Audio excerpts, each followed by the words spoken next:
and welcome back. I want to share with you today how I stay consistent and how my clients create that consistency too when we just don't feel like it or we just don't want to do it. And the reason why I'm sharing this with you is because it's all great and fun when you want to do the things, when you feel motivated to go and exercise and prep your food and take time out. But the real work actually starts when you don't feel motivated. The real work is when you can't be bothered, when the weather is too good to miss or too rubbish to get outside, when your family or friends need you, when your kids create unexpected chaos, and maybe even when time feels sparse or life feels like a total mess. There's no doubt you'll start your health or plant-based journey when you are ready and G'd up, ready to go. And it's inevitable that that energy will fade and life will get in the way, be it 2 days or 2 months. Unless you are very specific and strategic, everything else will become a priority long enough for you to want to give up this journey. Now, I say this not to be negative, but to be realistic. Okay, most women don't approach a lifestyle change, a lifestyle overhaul with this sense of being realistic, with realism, because every diet works until it doesn't. And that's why I want to share with you the ways that I stay consistent and my clients. So this doesn't just become another diet that you give up in a couple of days or weeks, but an actual lifestyle change that gives you results that actually last. So women like you're intelligent, right? There's very few people that are going to be like, not me, but you're intelligent. You're aware that something needs to change, and you probably know you've got to eat a little bit healthier. You probably know that you need to move your body more. Most women don't lack knowledge, right? Don't get me wrong. Some people do lack the right knowledge, but for most women, it's part knowledge that you need, but it's the struggle staying consistent long enough to have the results solidify into your identity so that the way you act is by default because it's just who you are. You don't second question it. And lacking consistency can sound like I do really well and then something happens and I fall off completely, or I'm great Monday to Thursday and then the weekend ruins everything. Or I've tried so many times, I always start strong and then it just falls apart. And before you tell me it's that you lack discipline and willpower, I need to break this down because willpower is an emotion. Chemically, it is a release of adrenaline and dopamine, and that motivates you to take action. We cannot rely on an emotion having us take action day in, day out for years on end. It's just not going to happen, right? You'll get bored of the monotony, and what once felt exciting and fun will feel boring as hell. And you'll probably find a new method that lights you up again and gets you excited. Is it a discipline problem? Well, in my opinion, kind of yes. But discipline isn't something that you're born with. It's a skill that you must master. So you can't have discipline if you don't grow it, right? You can't expect to start something with discipline if you haven't grown the skill of discipline yet. And Alex Hormozy said something along the lines of this, which I very much resonate with. Discipline is showing up when you don't want to, not when you do. And that's exactly what building consistency is about. It's the skill to do shit when you don't want to do it, when life hurdles come your way, when there's no instant payoff, when it feels like nothing is progressing and you've got to keep doing the same old crap day in, day out because you know that after months or even years of that consistency, then you'll see the results. Then you'll get the results in the end, right? We live in this world where instant gratification is at our fingertips. Everything that we want is in a snap of our fingers. You've got the Deliveroo or Uber Eats. You've got, food delivery service. You've got dopamine on tap. You can use alcohol, smoking, food. You can use drugs. Everything is so readily and easily available to give you an instant dose of dopamine and that instant hit. And so we really struggle with things that don't give us an instant reward because we don't see it paying off. And our brain only likes to back something up if it sees evidence of it. So sometimes in your health journey, or let's say you're starting a plant-based journey, maybe at first the only thing that you can see is your detoxing symptoms, right? And they can feel crap. It can feel crap detoxing off of junk, ironically, before it feels good. It can feel crap cutting out all meat and dairy products instantly before it feels good, because you've got to detox all of that junk outside your body, out of your body.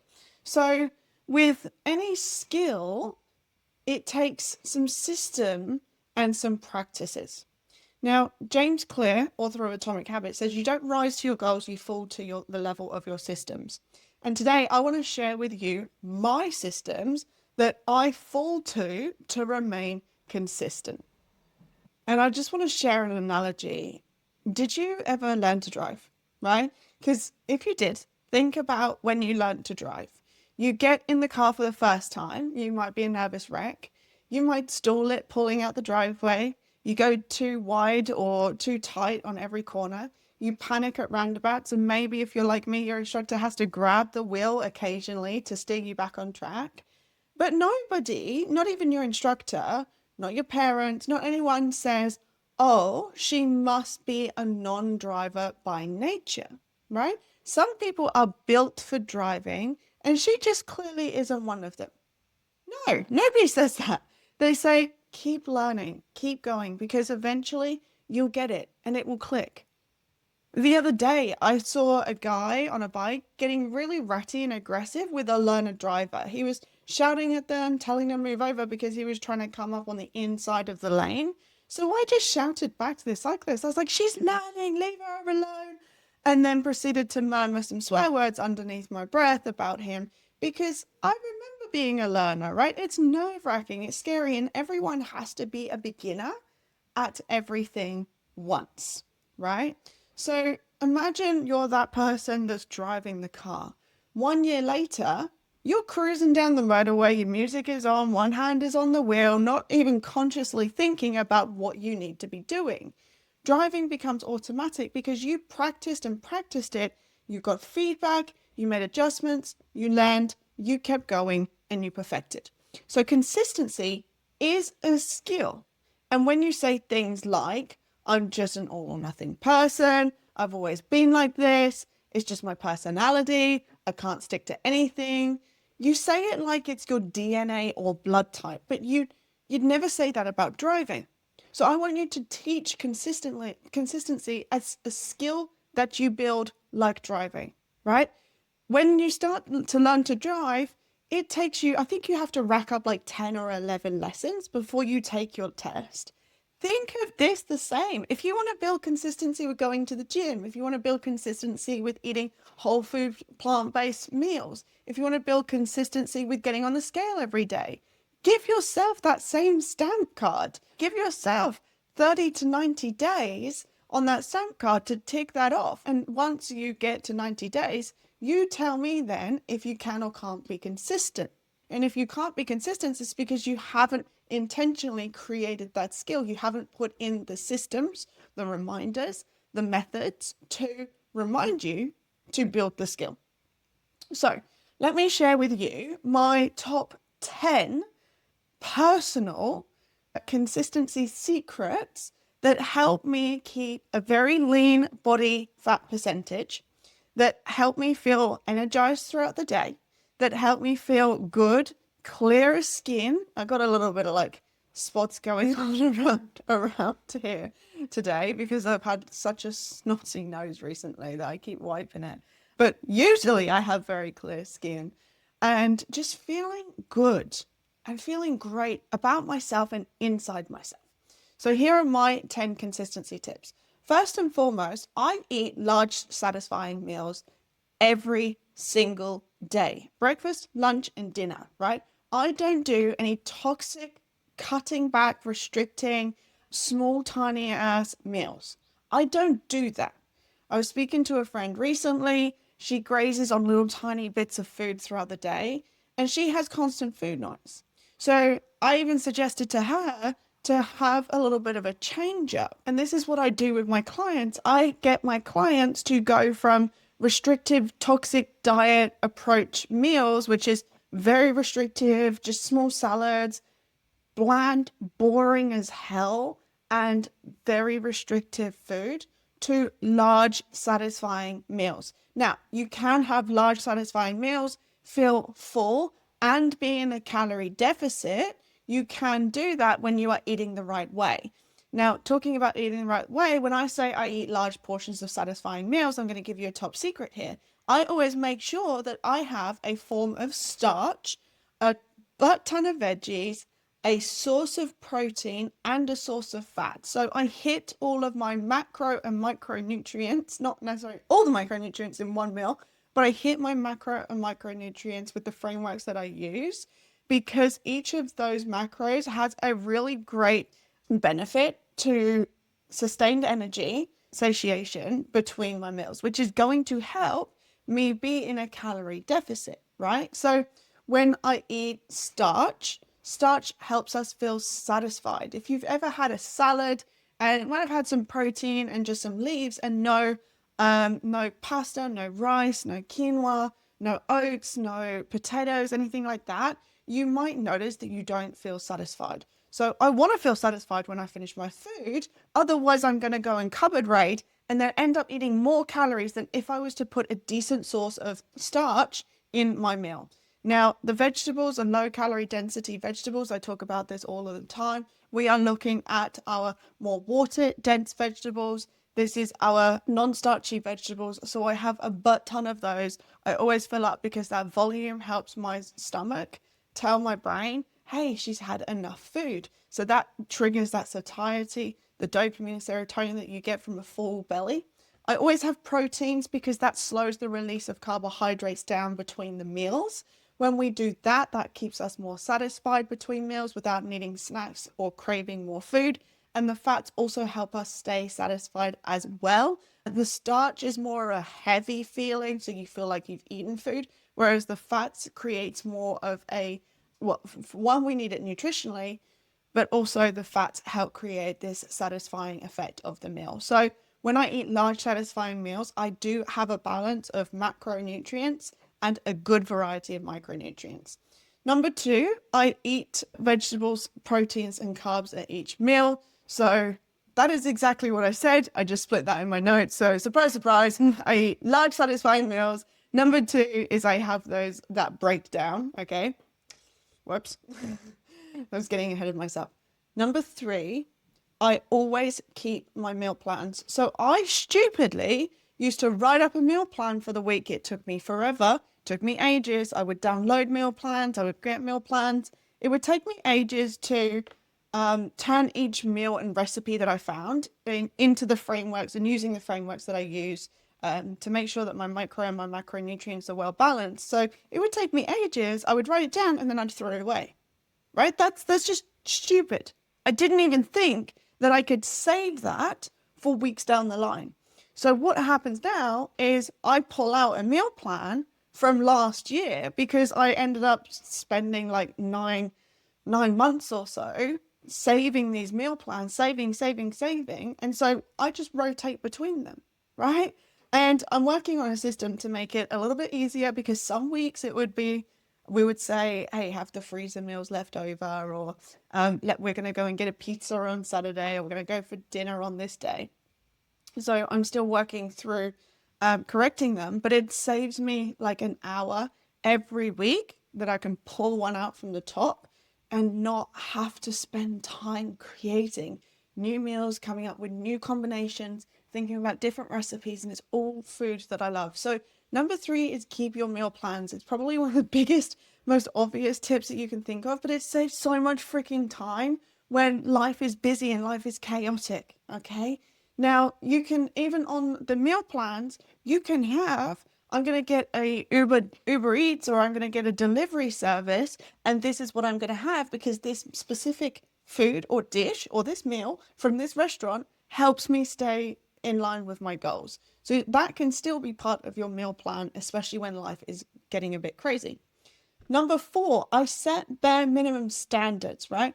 You have to expect difficult times. You have to expect the shit is going to hit the fan, right? People are going to pass away. People are going to go into hospital. Chaos is going to happen. You're going to run out of time. Work is going to stress you out. Things are going to break. Money is going to be sparse, right? At some point, these hurdles happen because that is freaking life. So what me and my clients do is we create these bare minimum standards.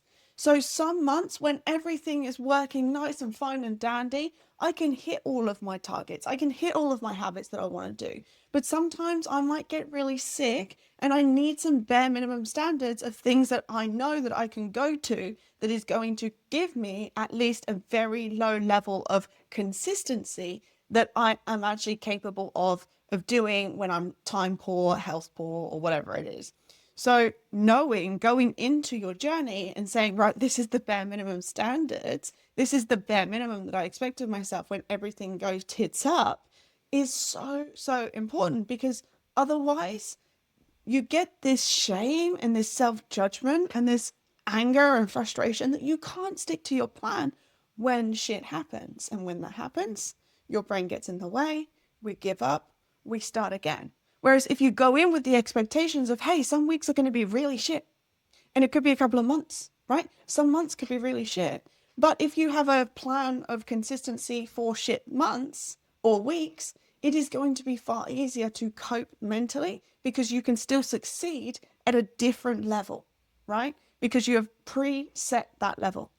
Michael Hyatt's famous quote says, consistency is better than perfection. We can all be consistent. Perfection is impossible. We know perfectionism isn't possible, right? It is impossible. We know that. So why don't you plan for that? Otherwise, perfectionism is just procrastination. That's all it is. You're just procrastinating the next thing. You're just procrastinating the next level. So expect the unexpected. Number 5, acknowledge a craving, set a timer, and come back to it. So when I want to be consistent and I don't want to be snacking, I don't want to be swayed by donuts or sweets or stuff. And first and foremost, it's so much easier to not have something in the house. That should probably be one of my number one, is don't have this crap in the house, right? Just don't have it in the house. If it's in the house, it's in your mouth. But if there is an opportunity for me to grab something that isn't on the plan, that I know it's going to top me over the edge in terms of my calories for the day, and me and my clients, we don't count calories, but I just know, right? I know that I've got meals and I've got snacks, and I know if I eat that, I'm going to be overeating for my body's requirements. When that happens, and when I have a craving that's not for food that's not planned, I will set a timer and I will work on exactly what is going on, right? No restriction and no deprivation. I'm never saying that I can't have it, but I set a timer so I create some distance and I give myself an opportunity to work out what I really need. Because every craving, every urge, and every desire is just a means to an end. You have to find what that end is so you can find a different means. Because quite frankly, when life is busy and things are chaotic, you're going to want to grab these foods. You're going to want to, or have cravings for these foods, because especially if you have soothed emotions and regulated yourself with food, it is the only outlet that your body and brain knows. So when you set a timer, you set that expectation of, yes, I can have it, but not now. I'm going to come back to it later. So when it's busy, when you're sick, when it's a stressful life, when you don't want to do these things, when you don't want to adhere to these healthy habits, you are at least creating a boundary and an opportunity for you to learn the next time, right? Again, there's never any pressure for me to not have that food. And that alone, that non-pressurized lifestyle that I live and that I teach my clients, actually helps a lot of our inner rebellion. A lot of us don't like to be told what to do. A lot of us just want it, or I just want the thing, right? It just tastes good. I just want it. But creating that space allows an opportunity to learn. When we learn exactly how to treat our body in the way that it needs, because if food's not the problem, food isn't the solution. So number 6 is daily emotional and nervous system regulation. Now, I just kind of mentioned it, but when life is busy, when things are chaotic, your emotions and nervous system is probably running riot unless you are a weapon, an absolute ninja for processing and handling your emotions and handling your nervous system. Unless you are a pro at these, it is highly likely that these are going to drive you to either overeat and eat foods that you didn't plan on doing, grab things like takeaway, and they will be very justified. You will always find a reason to grab a takeaway on home. Oh yeah, but I've got no time, so I'm going to grab a takeaway, right? Think about the future version of you who's achieved her goals. Would she take a little extra time from scrolling or watching TV that night to prepare food, right? Or would she actually grab a takeaway, right? Little things like this, little questions like this, it's very important to ask yourself. But when shit hits the fan, when life is busy, when you don't want to be doing the things, it is so important to look after your emotional capacity, your emotions. Allow yourself to feel the emotions and process the emotions. Then you have your nervous system. Make sure that your nervous system is on board, is regulated, is okay, is settled, feels safe.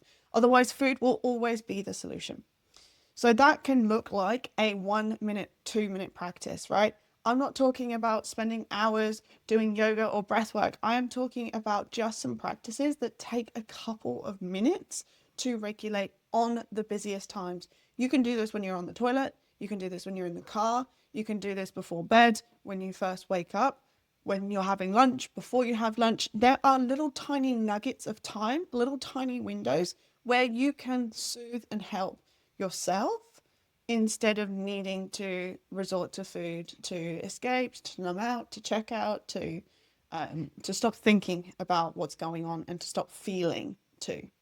So number 7 is I keep meals boring as fuck by keeping a very similar rotation. So not always, but this is kind of how it works. First and foremost, I have the same breakfast for 340 days of the year.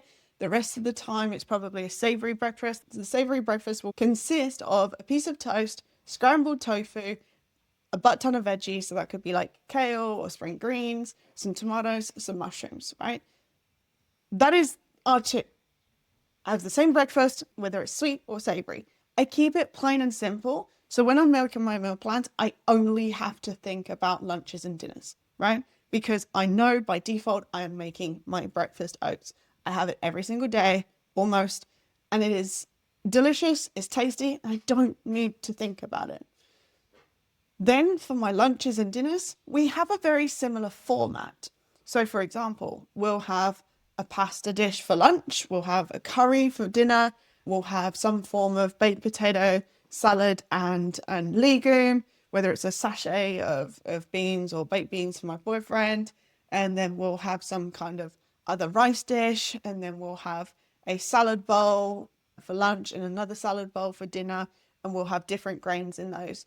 So it's very similar formats, but every single week we'll just swap out some of those ingredients. So one day it might be a pasta bolognese. The next day it might be a garlic and lemon pasta dish with tempeh, right? So we keep the fundamentals the same because it requires less energy and less capacity when I'm creating a new menu, not pulling from my old ones, but when I'm creating a new menu, it makes it so much easier. Number 8, nothing ever gets labeled as a failure. To be consistent at something, you have to keep going when things mess up, because they haven't messed up. You have just learned something. And quite often women see a mess up as a failure. They label themselves as a failure. They feel crap about it, and then they give up. The giving up and never returning, that is the failure in my opinion. That is the failure, because you didn't decide that it was a learning opportunity. So the moment you label something as a failure because you give up or it didn't work, the moment you quit. So to stay consistent, every mistake, every time you didn't go to the gym, every time you hit the snooze on the alarm, there is a learning opportunity in there. And it could be the same learning opportunity over and over again. It just means that you need to think of something different to change the next time to help and find the better solution. There's not always one solution to something. For example, if you hit snooze on the alarm clock every single day, your solution isn't just do better or just get up. It has to be a different practice, and you've got to try things consistently, different ways, right? One of my clients, she didn't like cauliflower. And so I said to her, okay, we're going to give it 10 goes. You're going to cook it different ways with different spices. Every single way is going to be a slightly different combination. After the 4th time, she said, oh my God, I love cauliflower. And I love it with curry spice, and I love it baked in the oven. I was like, amazing, right? But because she was consistent at trying different things, and she didn't just give up on the first attempt, the 3rd attempt, the 4th attempt, and the 5th attempt, because she didn't give up and she saw it as a learning opportunity. Oh, I liked the texture of that, didn't like that. It was too wet. It was too salty. It was this. Every opportunity was a learning opportunity. And you have to take that same principle, that same mindset to anything that you want to be consistent at. Number 9 is, there's so much gold in here, guys. Number 9 is connect with your why or your goal every single freaking day, even if that means for 1 second. So what that means is reading your why, writing your whys or your goals. Reading, writing, saying out loud, reading it while you're brushing your teeth, connecting to your vision board. So looking at the pictures and the words that you put on your vision board. Something to connect you with your why. Because at the very, very least, it will just make a little switch in your brain. Excuse me.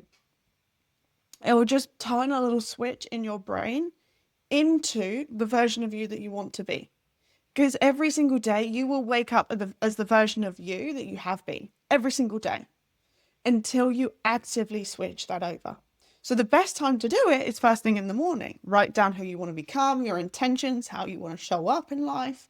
Who you want to become, how you want to think, how you want to behave, and how you want to act. But not everyone has time first thing in the morning. Of course, you can make time. We can talk about priorities in a different video. But connecting with your why or your goal every moment, every single day that you wake up, that is a phenomenal tool.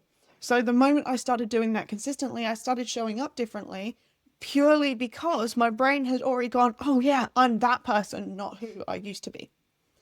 Now, don't get me wrong, it can slip throughout the day and you can fall back into old habits, but that's when you create a system to remind you, maybe at lunch and at dinner, right? But on days that it's hectic and crazy, you still have to remember the person that you're showing up as, especially because when your nervous system is out of whack, when your emotions are running high, when time is running low, when priorities have shifted, you will default to your old you.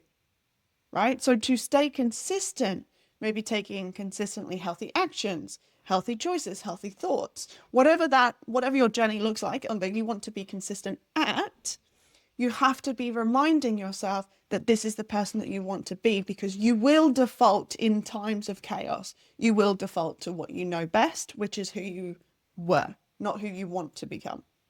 Okay, so it's a constant reminder, even when shit hits the fan. And it could, I'm literally talking while you're waiting for the kettle to boil, look at your vision board, say a few words, maybe even write something down. It doesn't have to take long, just 2 minutes. And if you can set a reminder on your phone for lunch or for dinner, and it just pops up with 3 words, just 3 words of the version of you that you want to become, that is enough of a reminder. And finally, number 10, sharing your life with some kind of accountability pod or group. Okay. This is a perfect opportunity for me to let you know that the doors are open for my next free 5-day challenge to help women like you stop dieting and start thriving. And here's where it gets amazing, right? You get to lose weight, reverse disease, feel freaking incredible for life, because this isn't just a weight loss plan. This is something that integrates your mind, your body, your nervous system, and plant-based nutrition Because as you found today, just focusing on weight loss doesn't come from just a food angle. It comes from your habits, your mindset, your belief system, your emotional capacity, your nervous system regulation, right? Losing weight and becoming the best version of you isn't just about the food that you eat. So I'm going to share exactly how, going back to my point on number 10, how you can have that kind of accountability, right? You can have that accountability through the week that we do the challenge. It is a little pod. We share things. There's free resources and free bonuses and prizes and stuff that I give out in the pod. You cheer each other on, you support each other. You are surrounded by people who want the same as you. And this is key, because if you are constantly around people who are the same and don't want the same goals as you, who don't want to change, who don't want to change their behaviors, which is very normal, you will always default, because we have this thing where we always want to be the same as. It's a safety mechanism. It's a primitive safety mechanism where we want to be the same as. We don't want to stand out. We don't want to be a sore thumb. So to be surrounding yourself with other people that want to achieve the same things as you is insane accountability, especially when life happens, right? I see this time and time again with my client group chats. It's, my life is crazy. I'm so busy. I'm wanting to go and grab this food, but I'm not too sure. And then someone else will be like, no, like, you know, what is going on for you? And they'll have a chat with each other, and they will talk it through. I've seen this many, many times because of this, because they are surrounded, because they have the right community. So even when life is the most chaotic, busiest time, you can still follow through. You can still be consistent at your baseline things when you have the right support around you, which is why I said it's a perfect opportunity for me to let you know that the doors are open for my next free 5-day challenge. If you want to join, all you've got to do is just message me the word challenge, or visit www.overhaulhw.co.uk/challenge, and I'll link the link below, and you can register and we will get you signed up. If you want to start thriving with plant-based nutrition, changing your mindset, changing your belief system, changing everything so you become and embody the person that you want to become, as opposed to just jumping on another lose 5 pounds in 5 weeks kind of thing, then this is your jam. I look forward to seeing you there.